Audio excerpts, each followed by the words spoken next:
Helgason, gjör svo vel.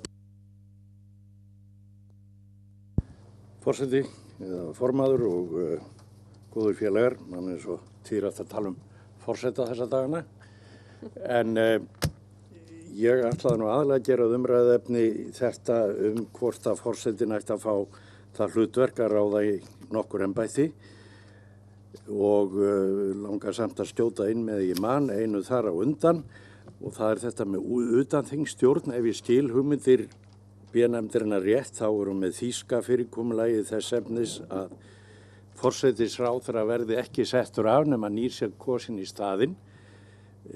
Verður þá í rauninni nokkuð tíma tilefni til utanþingsstjórnar. Það er alltaf starfandi forsætisráðherra.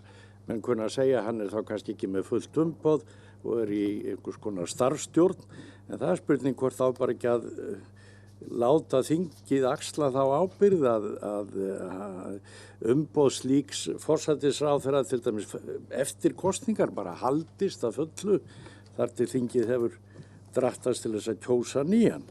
Þannig að það er spurning hvort þetta sé geta að leysa þetta á svona hálf mekanískan og einfaldan hátt. Þetta er nú ekki aðalatrið því sem ég ætlaði að segja og ég vil síðan áður ég byrja á aðalmálinu taka undir orð Kötu, Lýðs og fleiri að við skulum reyna að ná samkomulagi þetta mál, látum ekki forsetamálið verða það mál sem að verða okkur fjötur fót þegar við virðumst vera búin að leysa mörg erfið mál önnur og ég vil líka taka skýrt fram að ég er mjög hrifinn af tillögum nefndar B. Hún er að efla og styrkja þingræðið hvað ég eindreiði vil. Þannig að þó að ég sé fylgjandi því að forsetinn fái visst eftirlitshlutverk og skipi í viss embætti, þá er það alls ekki til að draga úr þingræðinu á nokkurn hátt nema síður sé. Þannig að ég lít alls ekki á það að forsetinn fái þetta litla hlutverk sem að ég og fleiri eru að hugsa að það sé vera að lauma honum inn bak þeirra megin sem einhvers konar framkvæmdavaldi eins og hérna var nefnt fyrr í dag. Ég geri mér að vísu grein fyrir því, segjum tökum sem dæmi að hann skipi dómara. Þá kunna, en ekki dómsmálaráðherra eða sá ráðherra sem fer með dómsmál, innanríkisráðherra, þá kunna menn að segja, já hver á þá að bara sjá svona stjórnsýslu dómstólana. Taka við fjárlagabeiðnum frá þeim, koma því til Alþingis og allt það. Ég sé ekki til fyrirstöð að það sé ráðuneyti eftir sem áður sem sér bara það. Það eru stofnanir sem að ráða forstjóra, það sem forstjórar eru ráðnir af óháðum stjórnum, óháðum framkvæmdavaldinu og enga síður heyra þessar stofnanir undir eitthvað ráðuneyti. Þannig að ég sé ekki að forsetinn þurfi að blandast inn í einhverja daglega stjórnsýslu eða framkvæmdamál þó að hann fái þetta hlutverk.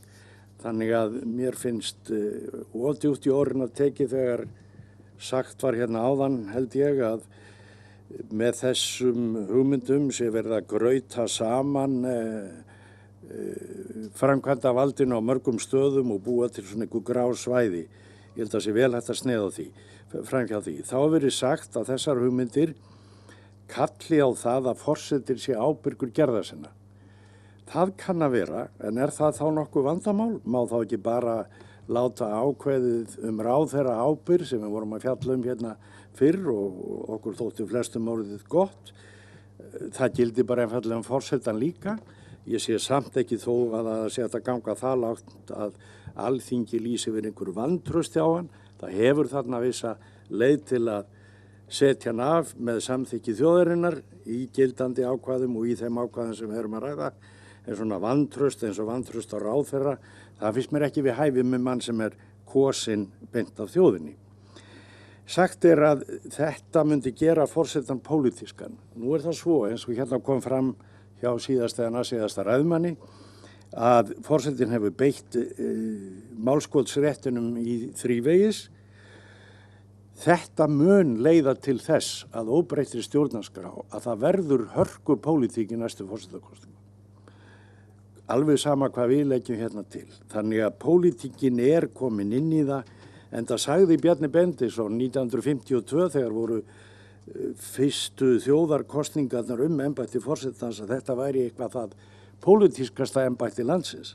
Þannig að það löngu komið, enda hafa flokkarnir oftast eða oft reynt að koma sínum mönnum einhvern veginn að, en þjóðin hefur bara hunsað það. Hún hefur viljað fá að ráða þessu algjörlega sjálf hvernig hún myndi velja forseta og ég hugsa að hún geri það þrátt fyrir það sem við varum að bæta hérna við að verkefnum forsetans. Ég alls ekki að taka undir þessar hugmyndir að forsetinn fái þessa embættaskipunar hlutverk til þess innan gæsalappa bara að styrkja embætti forseta Íslands. Það má alveg vera puntembætti mín vegna. Það ekki það. Heldur ég að reyna bara stuðningsmaður þess að við reynum að aðgreina valda þættina sem mest og menn hafi sem mest eftirlit hver með öðrum. Þannig að ég þangað til ég heyri enn sterkari rök en þá þeirra skoðunar að forsetinn eigi að fá það hlutverk að skipa dómara eins og við lögðum til í síðanefndinni. Hann eigi með sama hætti að ráða eða skipa ríkissaksóknara og svona kannski hugsa yfir því hvað eigi að ganga lengra, kannski ekki tilbúin að fara alveg að Blond og Þorvaldur nefndi hérna áðan, en hvet bara nefndina til að íhuga þessi mál enn og aftur. Ég vil að lokum skjóta því inn, bara því ég glemti í þessum umræðum alltaf, þegar ég hef tækifæri til, að forveri minn í embætti orkumálastjóra, hann gaukaði að mig fyrir margt löngu og baði mig að koma því á framfæri, hvort það væri ekki hægt að búa til einhvers konar öldungaráð vitra manna til þess að ráða í svona embætti eins og dómara. Ég sel það ekki dýrar en ég keypti það. Ég held að eitt erindi sem við fengum formlega hafi nú verið nokkurn veginn það sama. En að lokum í ljósi ég hlakka til að heyra hvað nefndin segir að lokum 27. greinina. Mér sýnist nauðsynlegt að halda í hana með einhverjum hætti sem einhverjum algerum neyðarhemli.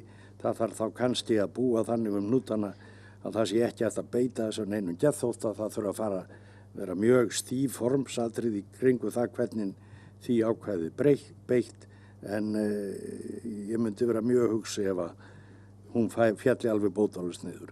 Takk fyrir.